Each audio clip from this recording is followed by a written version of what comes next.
My name is Paul Lloyd, and I'm the chair of the UAS Challenge Steering Committee. I'd like to welcome you to the 2021 UAS Challenge and our opening event. So first of all, I'd like to say thank you very much indeed for taking part in this really exciting challenge.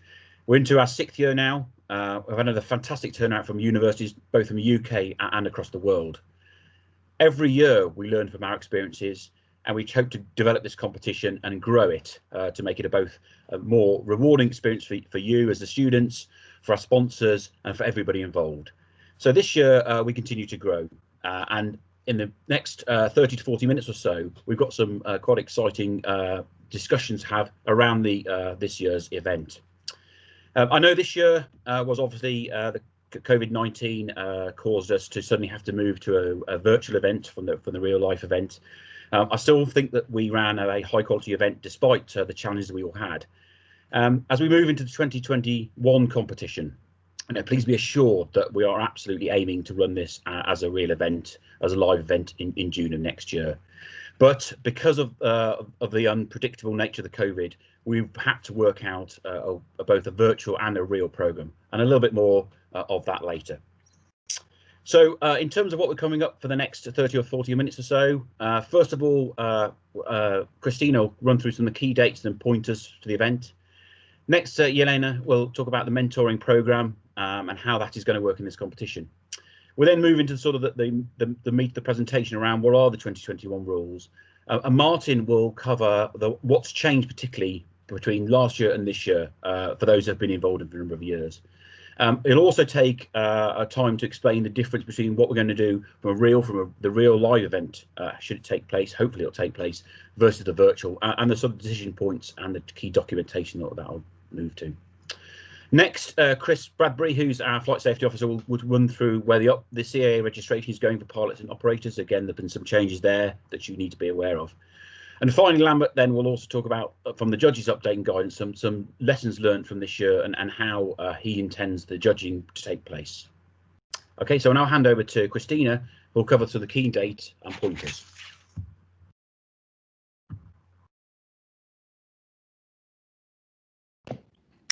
Thank you, Paul. Thank you for that update. That was great. Hello, everyone.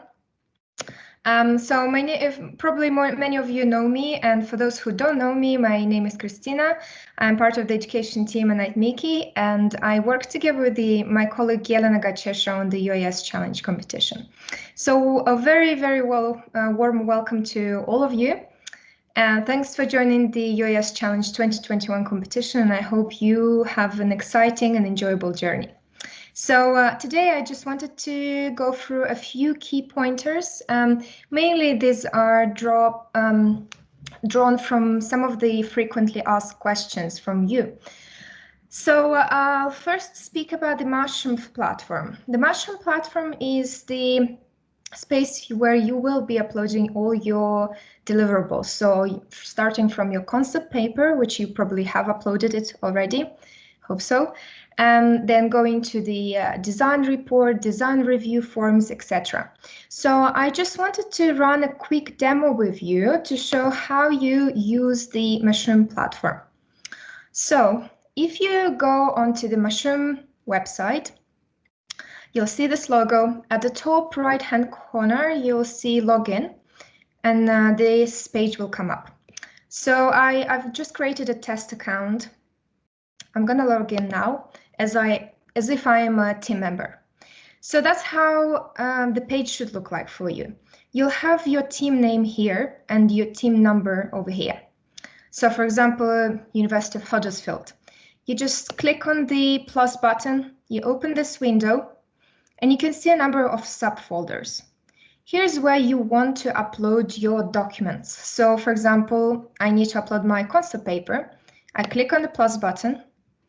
I just click on this cloud, which opens up a window and allows me to choose the document I want to upload. So for example, I want to upload this presentation. So if I wanted to, I can add some notes.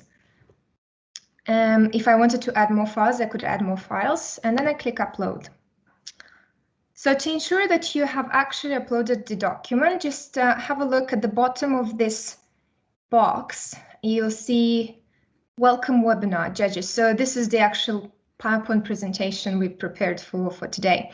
So if that's there, then it means that you've successfully uploaded your document. If you want to delete it, if that's the wrong one, you can press delete, or you can rename the document. You can also download it. Let's say if you want to add some more documents, but you don't have the designated folder in place, you can add a new folder. So for example, you want to add additional documents, and then you add new folder. And then you just press done. That's a new folder you've just created. And the same thing applies to you. So be aware that you can only download and upload documents to your personal folder, and you don't have access to any other folders on this system. I hope this makes sense. It's very easy to use, it's very straightforward, but if you do have any questions, please do email uaschallenge@imechE.org. Okay, the next thing I wanted to talk about is about your team members. So at registration, you've submitted a number of team member details. I know some of you are worried because you haven't got all your team member details yet. So maybe you've registered just 3 people or 5 people on your team. But please don't worry, you can update your team member details by March 2021. The same applies to your membership numbers. So I'm sure you've read that to participate in the challenge, you have to be a member of the IMechE or a member of engineering institution. So if you haven't got a membership number, please do apply for the free IMechE membership. The link is on the website, or if you can't find it, please do email us again. If you do have any difficulties applying for the membership number, please let me know. But once you receive your membership number, do provide it to us as soon as possible, because we'll be hunting for those numbers very soon. The next one was the photo release form and eligibility form. So this one, you would have received the form together with your welcome pack, probably sometime today. And the photo release form is also on the webpage under the document library. So please do have a look there. So we'll need that document by, I think, the 15th of March. Please do check your welcome pack again. It's just a form saying that you're happy for us to take pictures during the final fly-off event and use those pictures for marketing purposes, and that you qualify when entering the challenge for all the requirements that we set in the rules. So, for example, you're over 18 years old. So we need that before you attend the fly-off event. And finally, but not least, the airdrop box. So you know that the cargo this year changed to the airdrop box microsystem, and this is provided free of charge by the airdrop box company, and they're our partner this year. They're providing free samples to teams for testing purposes before the competition itself. So if you would like to request a free sample, please do email the uaschallenge@imechE.org, including your team name and then your delivery address. I'll be collecting all of that information together, and then I'll provide it to the airdrop box company. They will be shipping those around pretty soon. They are very quick in doing that. So I think that's pretty much all I wanted to brief you on today. But if there's anything I haven't covered, please have a look in your welcome pack. If you can't find your answer there, please always feel free to get in touch with me. Thank you for your time. I will now introduce my colleague, Yelena Gachesha, who will be speaking about the mentoring program. Thank you, Christina. Hi, everybody. I'm Yelena Gachesha, and I'm the Education Programs Operations Manager. Christina and I handle the student challenges for the IMechE and also all of the institution's educational outreach work. So today I would like to provide a brief overview of the US Challenge mentoring scheme so that you're aware of the program and the benefit it provides participants. The aim of the mentoring program is to help support and assist teams throughout the competition cycle. The mentoring scheme works by pairing one of our industry partners with up to 10 teams on a random basis for 3 to 9 months, depending on when the relationship is established. The IMechE provides the initial introduction, and then we maintain an overview of the scheme. However, the mentor-mentee relationship and how that is organised and conducted is independent of the institution, and it depends on the individual industry partner. The designated mentor is intended to be the team's point of contact for general guidance on the competition. This includes providing advice on planning, designing, building, testing, marketing of the UAS for the purpose of the challenge. Your designated mentor will also act as a professional role model and provide general guidance in terms of a career in engineering. On the flip side of this, our industry partners have used the mentoring program to scout talent and recruit students onto their grad schemes and programs. In fact, many mentors are likely to be ex-participants of the US Challenge that have since gone on to employment with our partners. With the current climate in the world, I would strongly urge you to make good use of the opportunity that is being provided to you via the mentoring scheme. As we currently do not have enough mentors for all of our participants, students who are particularly keen to take part in the mentoring scheme should indicate their interest by writing to either Christina or myself. And then students who are paired with a mentor, if, for example, they do not make full use of the scheme, we will need to replace those teams by other teams. So I would just urge you once again to help us to do as much as possible to link academia and industry and help you guys prepare for your future careers. Thank you very much, and I will hand over now to Martin Soltu. Thank you, Yelena. Hi, my name is Martin Solto. I've been coordinating the development and evolution of the rules for the UAS Challenge since we started in 2013. I'll run over a few of the rules which have changed since last year and explain some of the thinking behind these changes. Overall, the rules and missions have been designed to provide sufficient academic challenge and a stretch for most able teams, whilst being inclusive for those teams with less support or resources.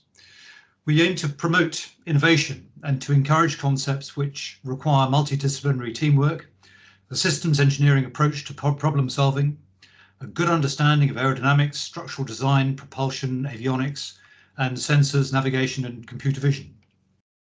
So to that end, some aspects of the rules and mission may tend to encourage fixed wing or hybrid aircraft over multicopters, but the rotary wing concepts have other advantages, so either could be highly competitive. The technology we have most sought to encourage is automation, autonomy. The UAS must operate automatically throughout the flight, from its takeoff to touchdown. We've made contingency provision within the competition planning and the rules for a virtual competition, just in case the COVID-19 restrictions are still with us next year. But let's hope everything has opened up by then. I'll talk a little bit more about that in a moment. As to the technical requirements, the big change is the change to the maximum all-up mass, which has been increased to 10 kilograms. And this follows changes in the CAA regulations, which removed that 7 kilogram limit. Whilst adaptation of previous designs is allowed, we wanted very much to encourage new designs so that teams gain the experience of the complete development cycle from concept through to demonstration. Could I have the next slide, please, Leona? This year we have Air Dropbox sponsoring the competition, and it was great to be able to specify their system as the payload in place of the flower bags that have been specified in previous years. Again, this gives a new engineering challenge, integrating a new payload with different characteristics. The environmental theme has always been important, and this year we're mandating electric propulsion only from a noise and air pollution perspective, and to support the broad move away from fossil fuels.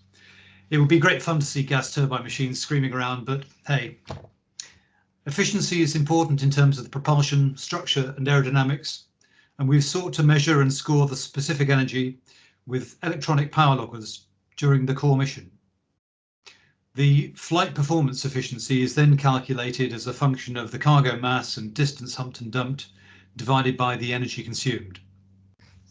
The mission includes a climb and glide test to assess the aerodynamic efficiency.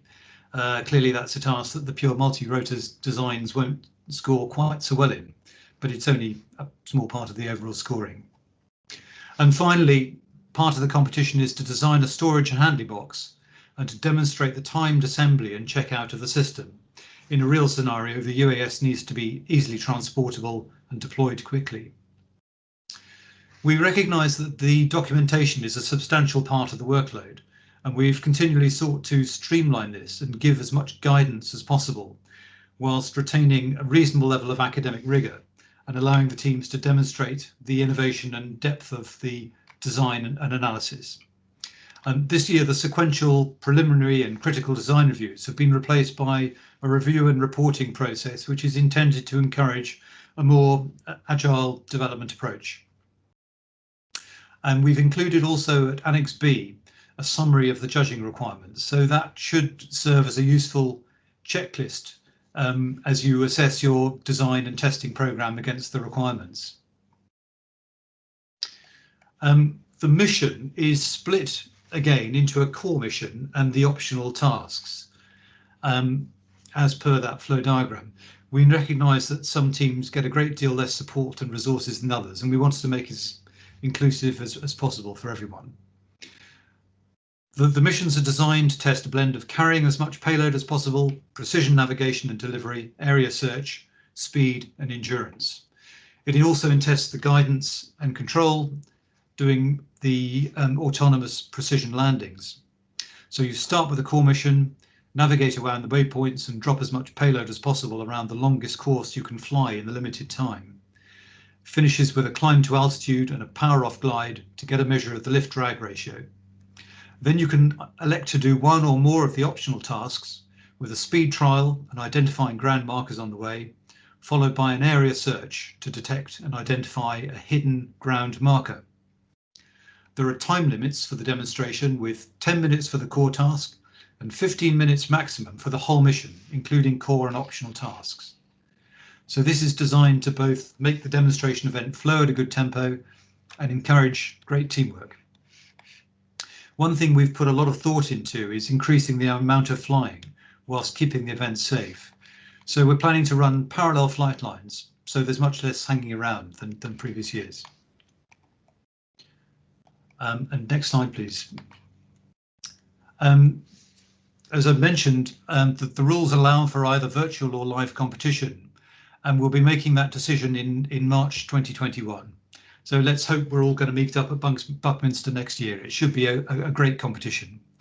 And I'd now like to hand over to Lambert Dopping-Heppenstall, who's our chief judge, who will talk about the judging and scoring. Thank you.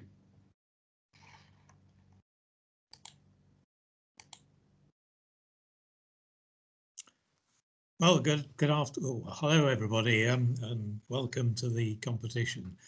Yes, I'm Lambert Dopping-Heppenstall, the head judge, and we have a team of very experienced chartered engineers from industry who are the judges. And we're not just here to judge the awards, we're also hope to provide you with some useful feedback and advice to help you through the competition. Now, as Martin has just said, we made some changes to the paperwork this year, and of course had to potentially accommodate both the live and virtual events. So you can see this is another adaptation of the flow diagram, starting with the concept paper, which you should have delivered now, and then goes through a number of steps of design, reporting on your design process, your design and development process. As you can see there are points awarded for these various documents. Down the left-hand live route, that accounts for some 200 points you can accumulate through the documents delivered. If we have to go to a virtual event, then there are 300 points that come down the virtual line. Now, I'll go through in a bit more detail what we're expecting of each of these documents as we go through the composition. And I'll also talk a bit about the scoring at the mission and onto the various prizes that are awarded at the end. So if we move on to the deliverable documents, we've got a schedule here for them, and it is really important that you meet this schedule. You can see down there each of the deliverable documents, and then the dates that we're expecting, and they're fixed dates for the live event. If we do end up with a virtual event, I mean, those are the dates that we're expecting to use, but we may, depending on how things go, have to do a little bit of varying of those later on. But I think we're hoping to have made a decision which route we're going to by the beginning of March in any event. And so the first block of things are common to both live and virtual events. Now, you've already delivered your concept paper, and we intend over the next few weeks to provide you with some feedback on that. You don't get a score for the concept paper, but I'm hoping you'll get some useful feedback from us on that. And then your first delivered item after that is your first design review report, which must get to us before the end of January. And I'll explain that in a little more detail shortly. But you do notice against each of these deliverables that we do award or penalise you, put penalties on if you don't deliver them on time. And that's 10 points a day. So you can start losing marks quickly. And that's important. One is, you know, in industry, you have to deliver things on time, and getting used to that, just as you do in your academic process. But also, it's to give the judges a chance to go through the documents and get some feedback back to you in a timely fashion. You'll also notice against the flight readiness review, not only will you get late delivery penalties, but if you don't provide what we need to see before the fly-off event, there is a significant risk that you won't be allowed to fly at it because we won't have deemed that your UAS is safe to do that. So I'll now step through these documents fairly briefly, just to pick up on some of the key points that we want you to look at. So the first one is the design review. And so we have two design reviews. Design review one, say, before the end of January, but you select the date at which you're going to do that. And the idea about design reviews, it's the way industry stands back at critical points in the design and development process, in your product development process, to confirm that you are on track and are actually addressing the customer requirements. And so it's an opportunity to stand back. And the way we do these, and we'd like you to do these, is set up a formal team meeting, and that ought to be chaired by an independent person.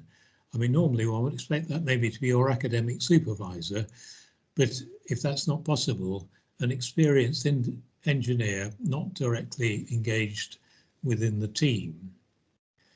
And you should always do them on the date that you set in your project plan. And your project plan that you delivered with your concept paper, we ask you to put in the dates you were expecting to do these design reviews. And one reason for holding them actually on the date that you predicted is a good way of seeing, am I making the right progress along my plan? So, as Martin has also said, there's a very useful checklist that Martin provided at Annex B to help you check against the technical requirements of the competition as part of that process. Now, we will provide you, this isn't a great long document that you're giving to us, we'll give you a form to fill in, which you will upload to the Machine platform, and you must do that within 1 week of having completed held your design review meeting. And that will prescribe exactly what we want on that form. And the key points we'll be asking you for are, one is just a statement or a tick box that you have covered, you have reviewed all of the key aspects of the design. Then we're interested also in knowing any changes that are made from your previous document submission. So in the case of the first design review, any changes you've made since your concept paper, and explain why you've made them. For the second design review, it'll be changes since your design report. Now, the real important part about it, of a design review, is that if issues arise at that review, you find, oh, no, I haven't correctly understood the flight termination system or whatever it is, then you've got to report to us, write about these issues that have arisen, and what actions have been placed to correct that issue. And we want to see those properly documented, and we expect you to go and address those actions. And then finally, we want to see this little report signed off by both the chairman of the meeting and the team leader. So that's the first design review. We then move on to the design report.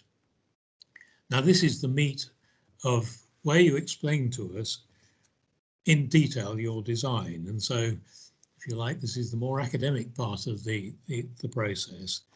But please follow the structure laid out in the rules, and it's summarized in that table below there.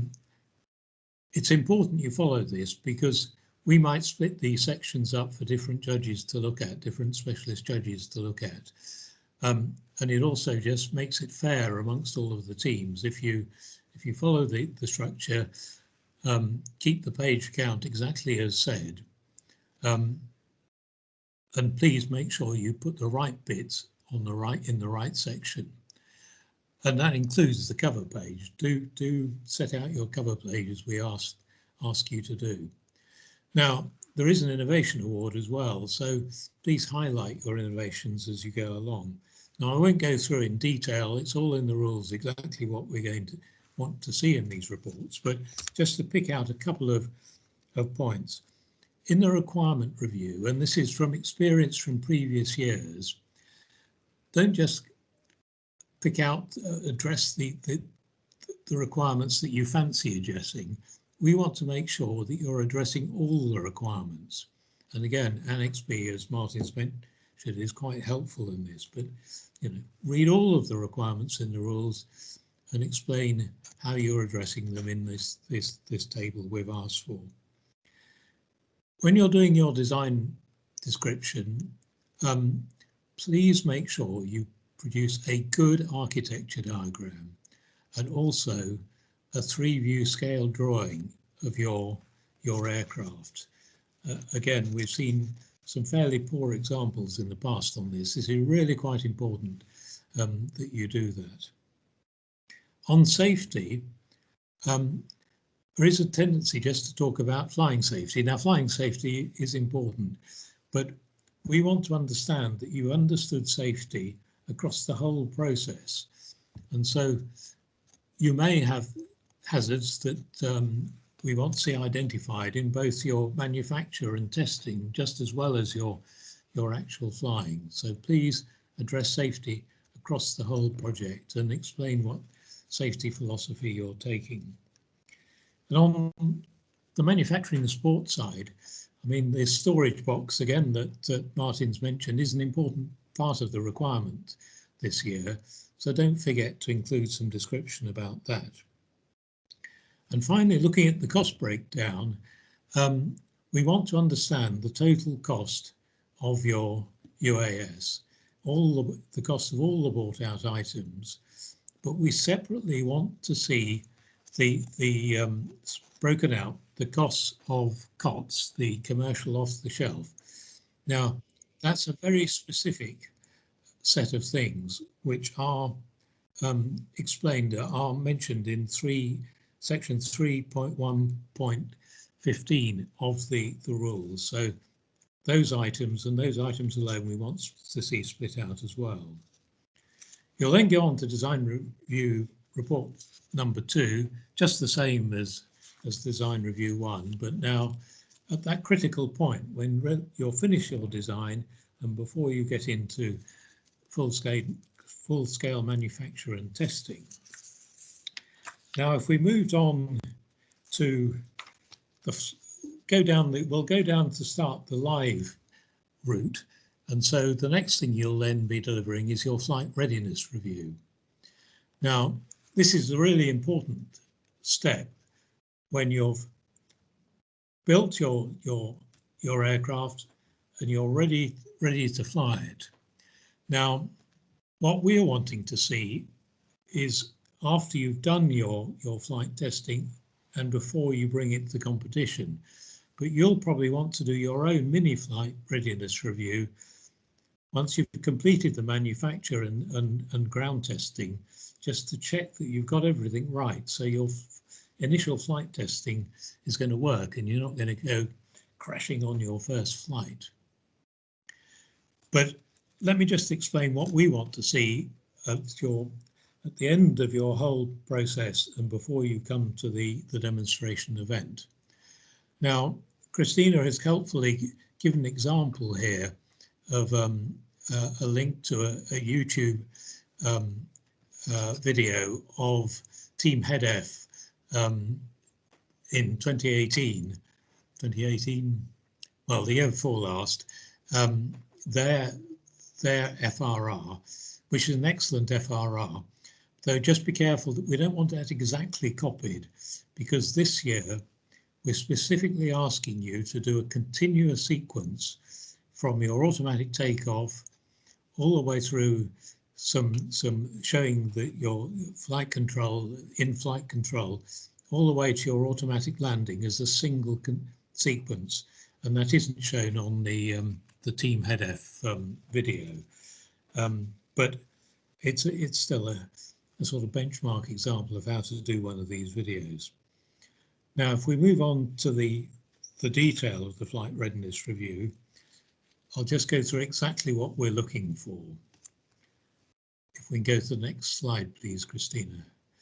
So it's a 10-minute long video, and no longer than 10 minutes, please, showing this continuous flying sequence. So it's automatic takeoff, controlled flight.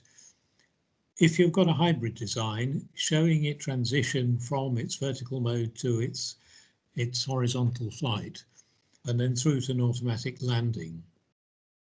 We're also interested in seeing payload release. If you can do that safely and legally in flight, then it's great to see that. But otherwise, show us it on the ground that your payload does release cleanly. Just a couple of other things that, again, you must give us a statement of any changes since your design report and why you've made those changes, so we understand what you've done and why you think you need to do it. If during the process of all these documents the judges have given you any corrective actions, these are sort of mandatory things you've got to correct, where you've misunderstood a rule or not included something that we feel is important, then again you must list the ones that we've given you and explain exactly how you've addressed those and corrected those issues. And then the other thing that we ask you to do is for a chartered engineer or equivalent to sign off your design.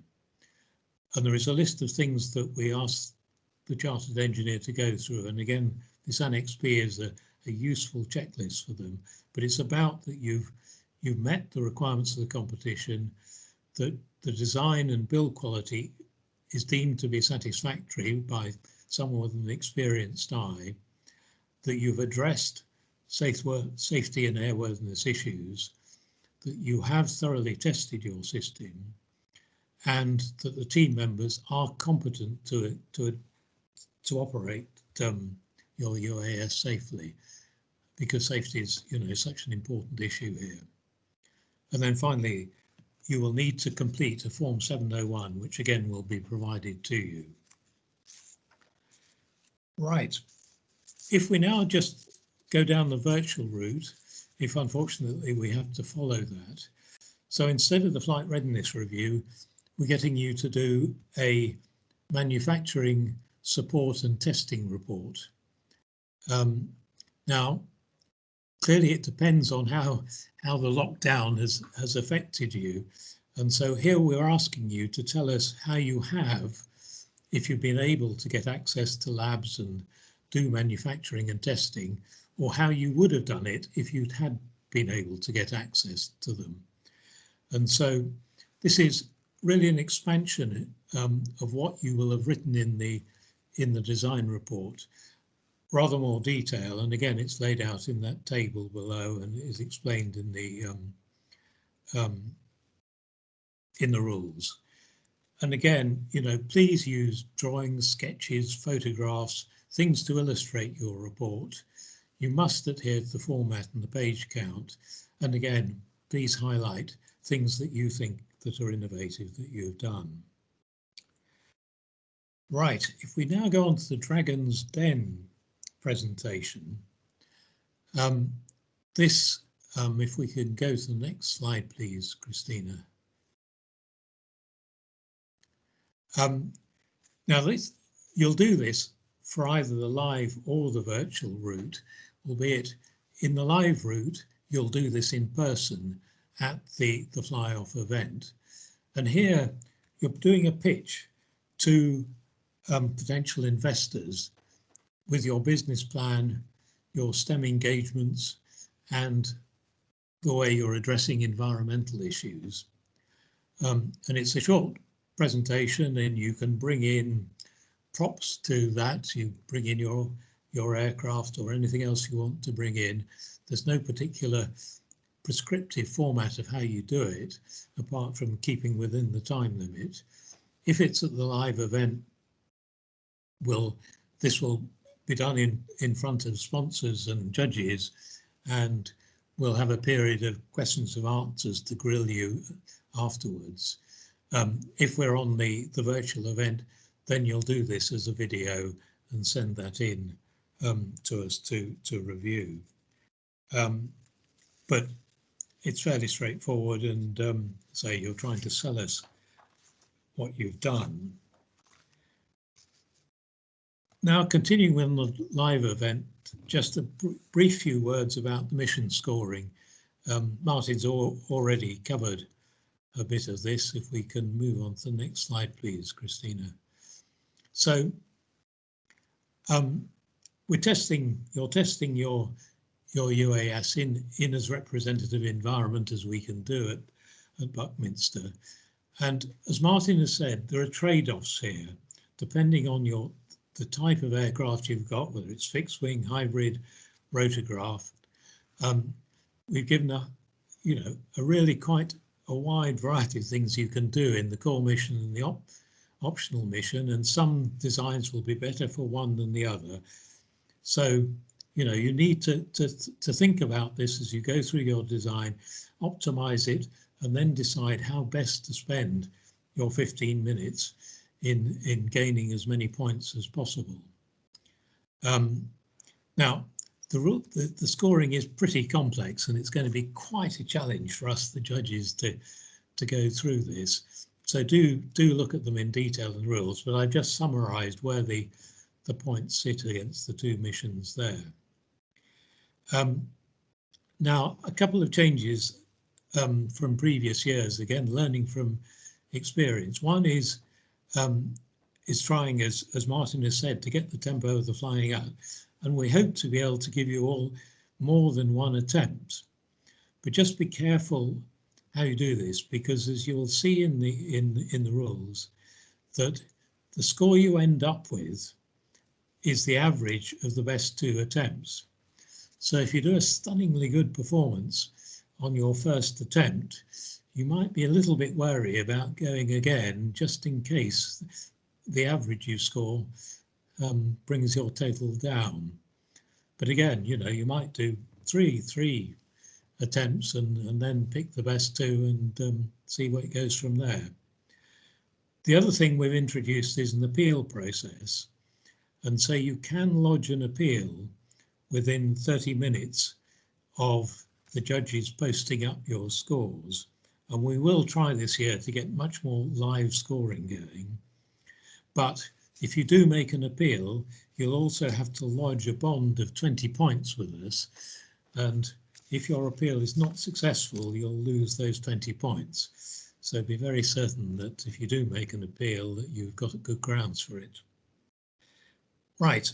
I will now just go on to talk about the awards themselves. So if we can move, that's just a picture of previous years. So on to the first bit of it.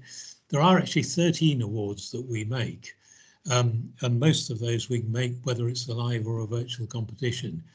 On this first sheet, you'll see the grand champion, runner-up, third place, and highest placed new entrants are based on aggregate scores from all the paperwork and the missions.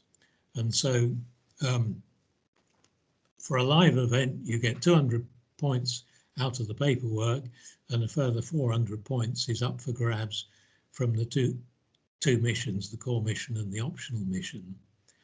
If we're on a virtual event, there is only 300 points available, and they're from the documents with, as shown there, between the reports at the beginning and then the manufacturing support and test report and the 3D scale model, which I had forgot to mention. Actually, I should just mention that here. On the virtual event, we also ask you to produce the 3D scale model, and we'd like you to include the payload system on that scale model if we end up going that way. And so if we go to the final slide, which is the rest of the awards, and I apologize, I've left one of them off. There's a Most Promise award as well, which is the sort of bad luck award that the judges make for someone who looked as though they ought to have done well, but for one reason or another, it just didn't work out on the day. But that's for the live event only. And so those other ones are there. Again, the criteria are explained in the rules, so I won't go through them here, other than just point out on the safety award, you know, like a number of these awards are made up of some of your written work and some things that we observe at the live event, if we're holding a live event. And the safety one in particular, that it's all very well writing about safety, but we will be watching you very closely at the live event to see that you really do put into practice these safety processes that you've written about in your previous documents. So I think that's all from me. A lot of detail, I'm afraid, but I'll hand you back to Paul now to finish this off.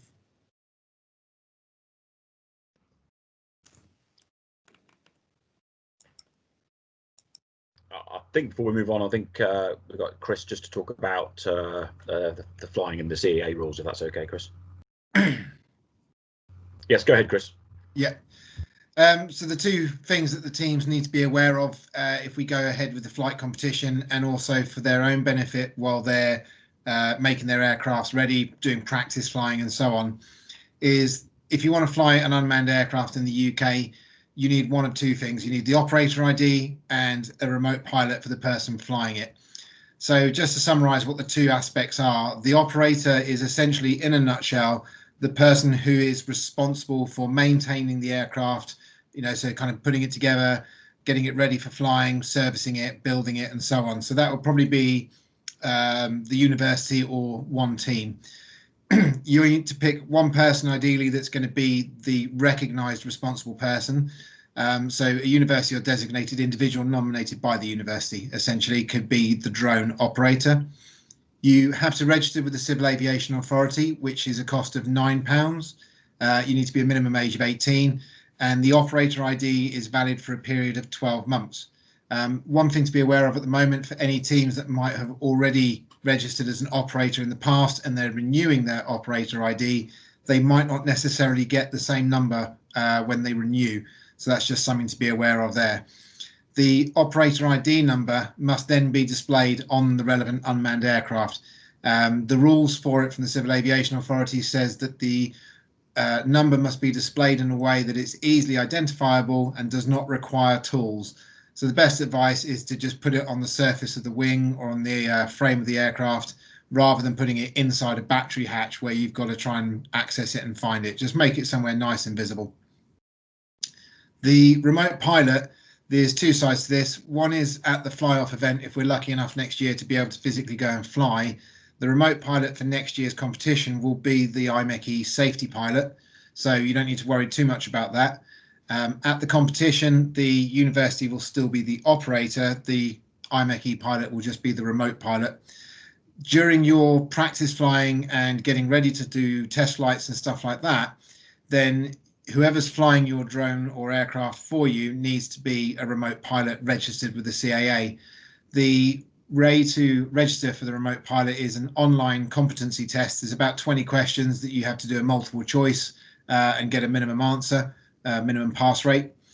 The flyer ID is then valid for 3 years, at which point it expires. Flyer ID registration is free, and you can have as many goes as you like, essentially, to get the test passed, us in a nutshell. So that's basically the operator ID and the remote pilot. So if you want to fly one and do your own practicing, just make sure that you've got the operator and the remote pilot covered. And it can actually be one person that does both roles. So if the person you decide to use as the operator at the university is the same person that does your test flying, then they can be the same person. Next slide, I think, is the insurance one.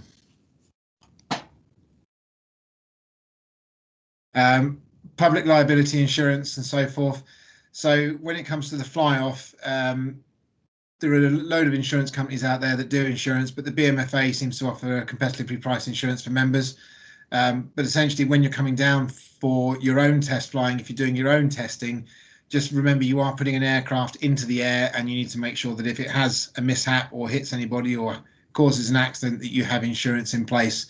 While you're doing your practice, various different options from FPV UK, the BMFA, and various others. So it's entirely down to yourselves. When it comes to the flight competition itself, we are going to be flying potentially from the British Model Flying Association National Centre. So we'll be looking for that as cover, I believe. And that's pretty much it from me, really. It's just make sure you're aware of the legal regulations.